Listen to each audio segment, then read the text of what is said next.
Okay, good afternoon, everyone. Thank you for coming to the Civic Engagement Club debate. My name is Jamie Cañas. I'm a Long Beach City College honor student here. So first off, today,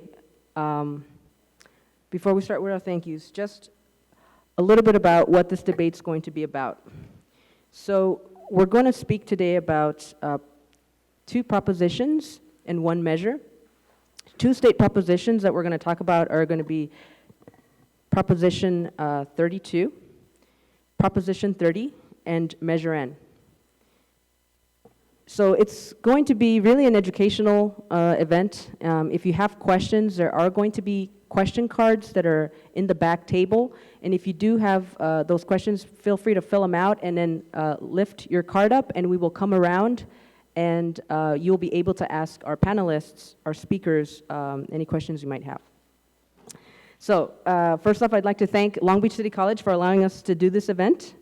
The CCA, Community College Association, which is the teachers union. ASB for donating actually a few supplies for this event. And of course our speakers we have today. For Proposition 30, and by the way, we will give a summary and we will name it exactly how it is in your general election guide. So Proposition 30 we have on yes. On the yes side we have Winton Johnson from Greater Long Beach Interfaith Community Organization. Where is Winton Johnson? Winton Johnson? He was just here, okay. And on the no side we have Nicholas Campbell from Young Republicans of Long Beach. Hello Nicholas, thank you for coming. We have for Prop 32, on the yes side, we have G. Rick Marshall. He is the legislative director for the California Republican Assembly and speaking on behalf of the Yes on Prop 32 campaign. G. Rick Marshall, hello, thank you for coming. Yes, applause, thank you. And we have, on the no side for Prop 32, we have Peter Matthews, Cypress College political science professor. Thank you for coming. For Measure N, on the yes side, we have Tonia Reyes Uranga, Coalition for Good Jobs and a Healthy Community. We'd like to thank her for coming, Tonia. Hello. And on no, for Measure N, we have Weston Labar from the Long Beach Chamber of Commerce. Where's Weston? Okay. I don't know. Weston, are you here? Okay, well, hopefully he'll be here. Okay. Okay, so the outline. Oh, of course, I'd like to thank all of you, the students, for coming here, and the professors, that's right. Thank you for actually engaging and participating in this event. Again, hopefully we will learn something that we didn't know before, and I really want us to be, I don't know, I just really want this to be a debate where it can really be interactive. If you have any questions, really participate. Hopefully you'll gain some interest. So thank you very much again. There will be food towards the end. We have some food for you. There will be another event happening here right after this, so the food will be served outside for you. Okay. Okay, so first off, a little bit about Civic Engagement Club. So who we are. So we are the Civic Engagement Club. Professor Hund is our advisor. Hello, Professor Hund. Thank you. So we have three goals in mind as a club: to provide voter resources, to participate in voter registration, as well as civic engagement. And again, what we've decided to do here is to listen to both sides. We have objective questions. How it's going to work is we are first going to provide a summary of the proposition. I will then ask a question, and the yes side will go first and be able to respond. And then the no side, they will have about 5 minutes to respond. And then we will ask another question, and they will respond, both sides. And then hopefully, if you have questions, the audience has questions, we will answer your questions. And then there will be a closing statement towards the end. And we hope to probably have about 30 minutes for each proposition. So Proposition 30 2, then Proposition 30, and then Measure N. So are we ready? Yeah, we're ready. Okay. All right. So first off, so we have Proposition 32, and we see here, so on the general election information guide, the summary was stated as political contributions by payroll deduction, contributions to candidates, initiative statute. So these are some of the things. What is Proposition 32 anyway? How does this affect students? Does it affect students? These are the things we want to find out. So 1, prohibits unions from using payroll deducted funds for political purposes. 2, applies same use prohibition to any payroll deductions, if any by corporations or government contractors. Prohibits union and corporate contributions to candidates and their committees. Prohibits government contractor contributions to elected officers or their committees. So the fiscal impact, increased costs to stated and local government, potentially exceeding $1 million annually to implement and enforce the measures requirement. So Prop 32, so question 1 for our speakers. Prop 32 focuses on stopping payroll deductions as an effective check on corporate contributions to political campaigns. If corporations can simply make contributions in other ways, how does this measure keep corporate money out of elections? So if corporations, yes.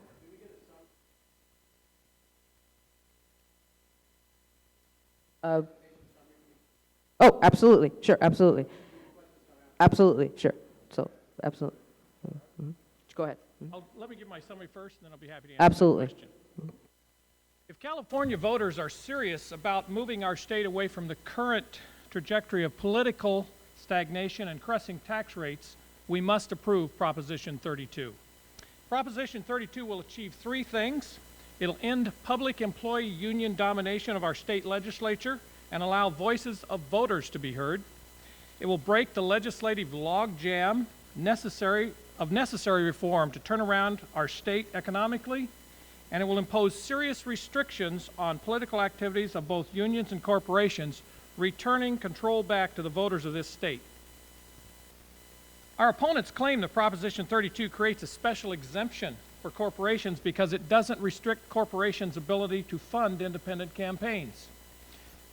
But such donations are constitutionally protected free speech, which cannot be restricted. So Proposition 32 fails to ban that which cannot be banned. I'll let you consider the logic of that. If we did that, unions and their ability to dictate public policy would essentially disappear. Why? Because unions have many special exemptions. In fact, they only possess their inordinate power through a host of special exemptions and privileges.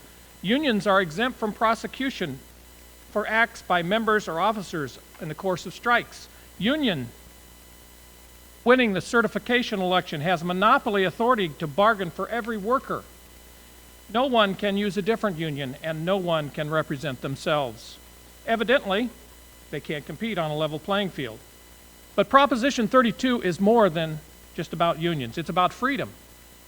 Proposition 32 takes control from the union boss and places it where it should be, in the control of the individual union member. No one should have their money deducted automatically from their paycheck and used for political purposes that are contrary to their beliefs. The current scheme is pure coercion, benefiting the few at the expense of the many. Proposition 32 corrects that by putting the individual union member in charge of their own paycheck and not their union boss. Now, don't get me wrong, Proposition 32 is not anti-union. If approved, unions can still deduct an agency fee for members' paychecks to pay for collective bargaining activities. And Proposition 32 makes no prohibition on unions asking their members for political contributions. The change is there's no longer an automatic payroll deduction. It's the individual union member who decides who to support with the sweat of their labor, not some guy in Sacramento. Studies show that union political influence has been reduced in states that have passed laws like Proposition 32, and yes, Washington is the closest state that has done that. Unions can still raise plenty of money. The difference is they have to ask for it rather than just take it. Union voices are not silenced. With Proposition 32, individual members and voter voices can also be heard. 100 years ago, Hiram Johnson, California's 23rd governor, faced a similar problem. At that time, it was railroads. Southern Pacific Railroad, to be in fact, was virtually in charge of our state legislature. Nothing passed without their approval. Taking his initiative, referendum, and recall to the people, he changed the way business was done in Sacramento. 100 years later, it's time to do the same thing. I ask you to vote yes on Proposition 32 and give the government of California back to the people. Thank you.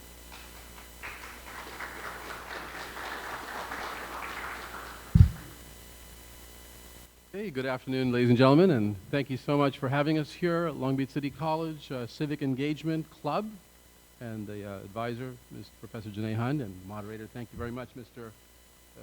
Marshall, who represents the Yes on 32 position, for being here and debating and discussing this in a genteel manner, hopefully, which we'll keep it. But first and foremost, I must say that this is nothing less than an assault on collective bargaining. In fact, before unions were invented in this country, or struggled for and attained, we had individual bargaining, which really wasn't much bargaining at all. If you think about individual workers in the sweatshops of the 1890s, before unions, asking and begging their employers for some money, and they didn't get it, did they? Child labor existed alongside adult labor. No workplace safety, no maximum work week. None of this occurred unless the working people united into collective bargaining units called unions. And the National Labor Relations Act authorized that, 1935, Wagner Act. If we go back to the old days of individual negotiation on the part of workers from owners, we won't get very far.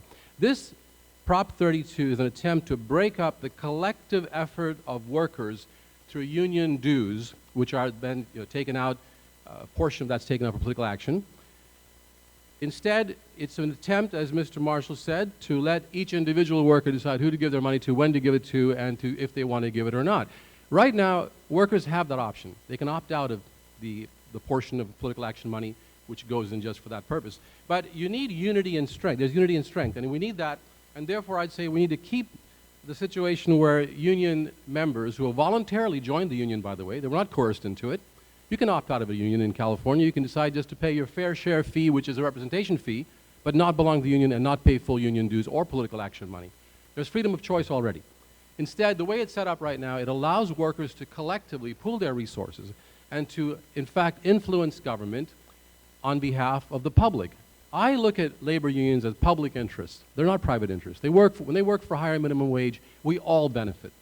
When unions work for workplace safety, it doesn't matter whether you're in a union or not, you're going to benefit by a safe workplace.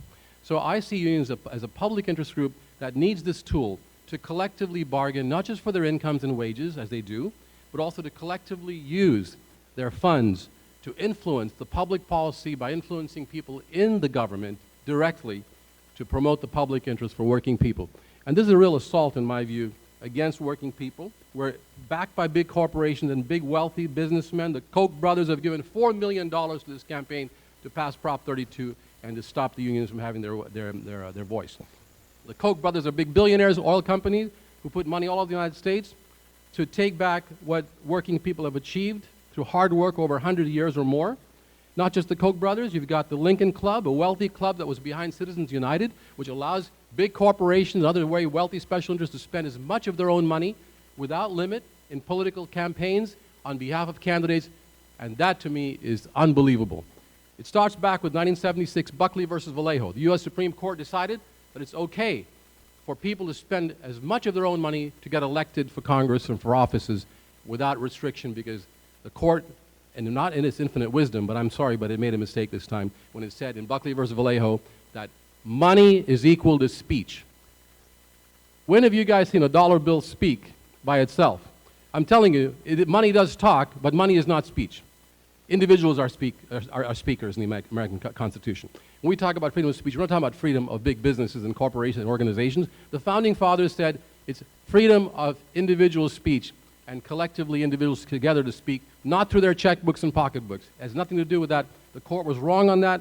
I'd like to see Buckley versus Vallejo overturned. And furthermore, let's not go in the wrong direction by doing this, by giving Prop 32 a legitimacy, which it does not have, in my opinion. It's an attempt to stop working people from collectively using their voices to promote the public interest and public good. That's the way I see it. How much more time do I have, ma'am? Pardon me? Oh, a minute. Oh, that's nice. I talk too fast. I should slow down a little bit, perhaps. I have a lot more time to speak than I think. Okay, look at this. Corporate money in elections right now, 15-to-1 ratio, folks. There's 15 times as much money from corporations and big business in campaigns and elections than there is from unions today. And these guys, representing big corporations and businesses, are actually crying about having a 15-to-1 advantage? I don't think they're crying about that. They want to take it all, basically. They want to make sure working people have no opportunity to have influence the system at all. And you can see the downturn in many of our accomplishments. I mean, imagine if we have to go back to the old days, when we have to have child labor again, have a 60-hour work week with no limit, et cetera. That could happen without the people of the voice of the working people. Thank you so much.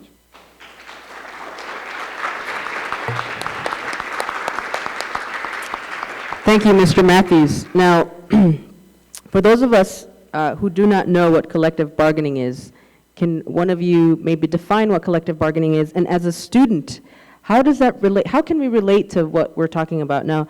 And the only way I can think about it is many LBC students, we will go on to middle-class jobs. Some of them might be union.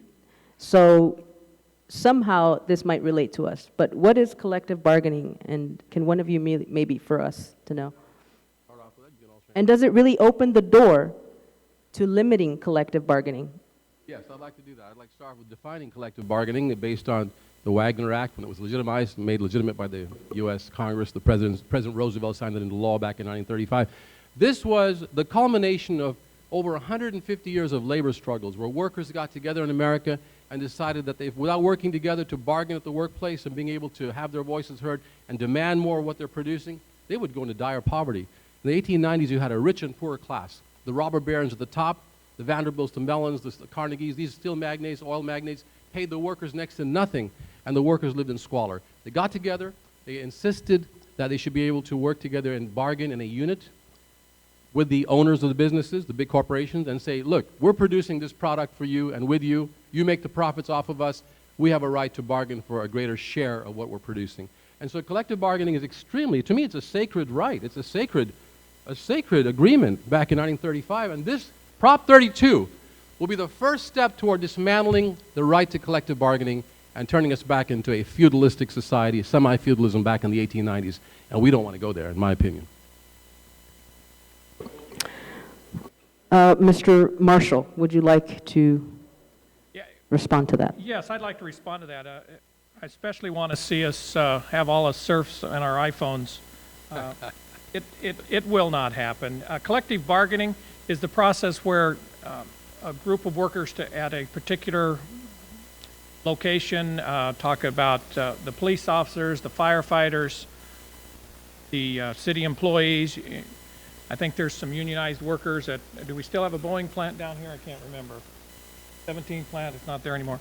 A lot of larger companies have these. In fact, there's a difference between what I would call private sector unions and public sector unions.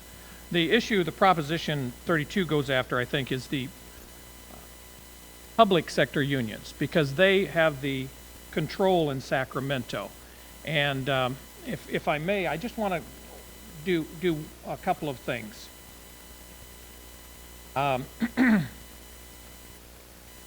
California Teachers Association, who is a union, blocked legislation that would have made it easier to dismiss teachers for serious and egregious conduct, the poster boy of which was Miramonte elementary school teacher Mark Burnt, who was charged with 23 counts of lewd conduct on children. In response to these horrific sex abuse charges, Democrat State Senator Alex Padilla introduced Senate Bill 1530. It quickly cleared the Democrat-dominated state Senate with 33 of 40 senators voting yes. When it moved to the Assembly, it fell one vote short of the committee majority needed to send it to the Assembly floor for consideration. Of the 11-member committee, only the committee chair, a Democrat, and 4 committee Republicans voted for the bill. 2 other committee Democrats voted against it. The remaining 4 committee Democrats abstained, causing the bill to die in committee. Prior to that vote, CTA had argued that the bill would undermine collective bargaining rights for teachers. And my deal went off. But that tells you of some of the problems we have. And that's what Proposition 32 is about to fix. And I'm sorry, I wasn't watching my signs. No problem. Get a rebuttal to that argument? Actually, at this point, I would like to ask the students or anyone attending, if they have a question, please raise your card, and Amanda will actually come to you and take it. In the meantime, if you'd like to give a 2-minute response to that, you can. Okay. Yes, the first point I'd like is to correct Mr. Marshall about what Prop 32 applies toward, and that is both public and private sector unions. It's not just public unions, sir. I know the public unions have become the whipping boy of right-wing fanatics who think that teachers and firefighters are nothing but freeloaders. You know, we are part of the 47, we're not part of the 47%, we are part of, some of us are not. We are paying our taxes one way or the other, and we actually have earned the right to have collective bargaining as public employee unions. How could you have a strong America without public sector unions, or without a public sector? The private sector is a wonderful thing. It has a free enterprise. It goes out and creates new jobs, new inventions, et cetera. But without the public sector to teach our young people to become engineers, to help build those cars that GM makes, without the public sector to have preschools where our young kindergartners and those before that can become fully developed in their intellectual capability, without public sector to have college students here be able to graduate on time and compete with other countries in technology, we wouldn't have anything. Without public sector to build the roads that we will drive on, to get the private sector's products to market. So I don't like to see public sector people get vilified. And by the way, the correction is that it's both public sector and private sector unions that will be affected totally by Prop 32. But to respond to this whole thing about raising a red herring, saying that because of this Miramonte school horrible situation, a fiasco, which was more than a fiasco, it was just outrageous, that we should eliminate or weaken the ability of working people to retain their jobs, the teachers especially, with academic freedom, which is important, especially at the college level. It's important not to be able to dismiss teachers just like that because they're accused of something when the proof hasn't been there. They have not been tried and convicted yet. I don't believe in it. I believe in innocent till proven guilty. That's the American way. What do you think about that? And you want to go around and at the college level, eliminate academic freedom and be able to dismiss professors because their viewpoints might be heterogeneous and quite often needed to bring some redress the untruths and the imbalance in the system. No, I think we got to have freedom of speech, freedom of academic events, and we got to protect our teachers and firefighters. And these guys are going to try to weaken the power of them to live well and to do good things. Thank you, Mr. Matthews. Right now we have a couple of questions for our speakers, and then we will have a closing statement. You will be allowed a closing statement for this proposition, and we move on. Amanda. Hi, my name's Kathy.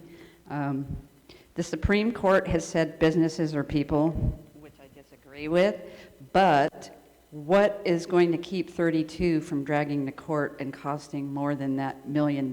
Because, like he said, money is free speech. Is this question directed to both or Mr. Marshall? Mr. Marshall.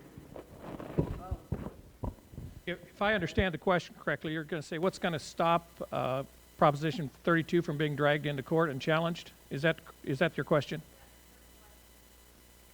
Yes.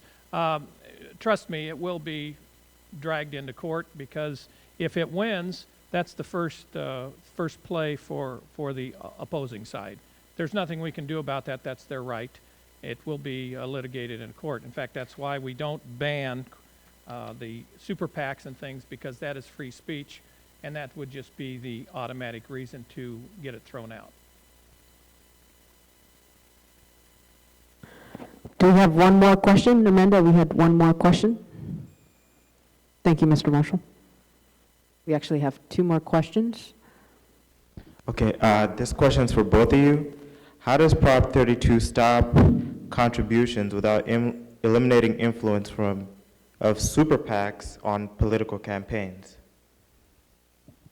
Yes, so are there exemptions from this proposition that we don't know about that's not on here? There are exemptions for two categories of businesses, that's LLCs, limited liability corporations, and real estate investment trusts. But more importantly about the super PACs and about Citizens United, this Prop 32 does nothing to prevent these big guys with lots of money from going out and buying elections and spending it with no limits. Because Citizens United, in my view, was absolutely wrong. It was the second wrong decision, or third wrong one, after deciding, the Supreme Court decided that corporations are human beings, are individuals. That is, to me, I don't know what they were smoking or thinking or drinking when they were saying this, but how could the Supreme Court say that corporations are individuals? When's the last time you heard a corporation breathing? When's the last time you heard a corporation playing music? When's the last time you heard a corporation writing poetry? It doesn't make any sense at all. This is a country of people, of individuals, of Americans. These corporations are big behemoths that are out of control because they bought the system. They're buying the election system by buying the elections, and Citizens United, by the way, made it worse. And this will not, Prop 32 will not affect or limit the power of them to do so again and continue to do so with Citizens United in place. In fact, it'll just limit the power of working people to be able to have a little bit of a countervailing weight. It's still 15-1, the difference. And it'll be even worse with this, Prop 32 passing. Mr. Marshall, would you like? The State Worker blog had a rundown of the campaign contributions. The unions have contributed $51 million against Proposition 32. Our committee has raised $3.5 million.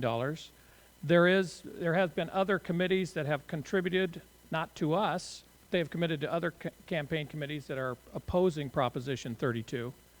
So I'm not sure where the unions get their 15-1. That's one thing. Secondly, how many people have an iPhone, smartphone, Android?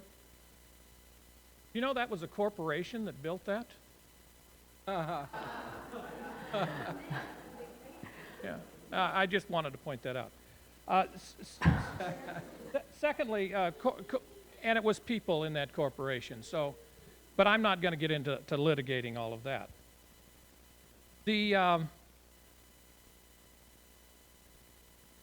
If you could you remind me of the question again? Sure.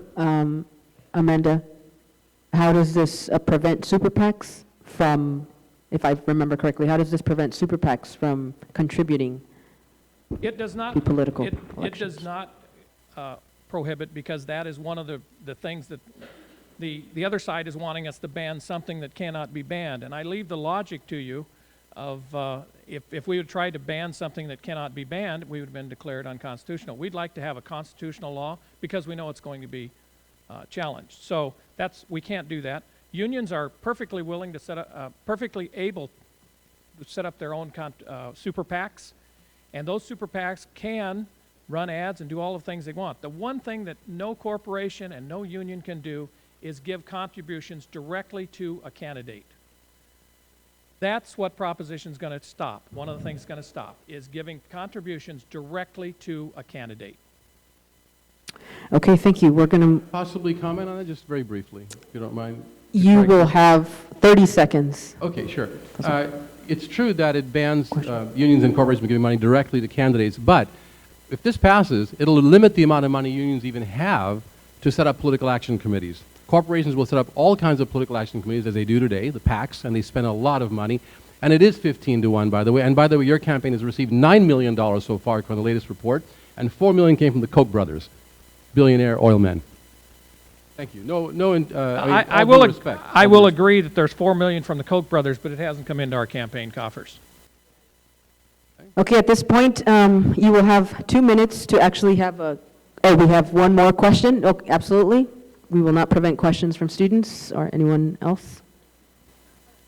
Mr. Marshall, you mentioned in your opening that unions will have the capability to accept voluntary contributions from its members to use toward campaigns. Yes. Is that correct? That is correct. And what I'm wondering in relation to that is if they're also being restricted and cut off, it says here, from using money from their members for member communications related to campaigns, how will that work? How will its members even know? Well, what happens is we're talking about the automatic payroll deduction. If they solicit money from their members voluntarily and say, hey guys, send us a check, and we want to run these ads or whatever they're going to do with their political spending, that money is not touched by Proposition 32. When it's given voluntarily, it's not automatically deducted from the payroll check. Other states that have implemented these type of laws, I'll be honest with you, there's been studies that have done, and the Heritage Foundation has done probably what I consider the best, where they have gone in and they say it has reduced union money in elections by about half, but they haven't gone completely out. What it's done is it's reduced. And the only reason I bring up the Miramonte situation with the California Teachers Association is because those 4 members that abstained were visited by the California Teachers Association